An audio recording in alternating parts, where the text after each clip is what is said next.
आज mini blog रे आपण मानक स्वागत जनाऊँ।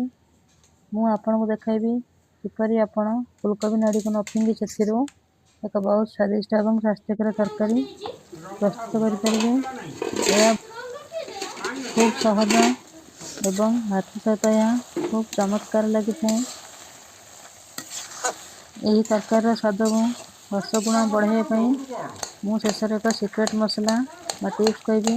तेणु भिडियोटी को शेष जाए देखु।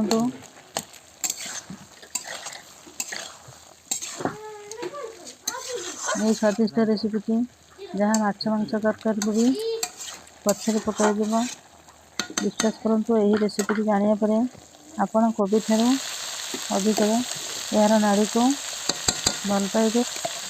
आपण मन जब हम रेसिपी भल लगे ताले मो वीडियो तले लिंक दे देती पूरा फुल वीडियो देखिए निश्चिंत गोटे लाइक करंतु आम चैनल को सब्सक्राइब करने केवे भी भूलु ना। रही जय जगन्नाथ।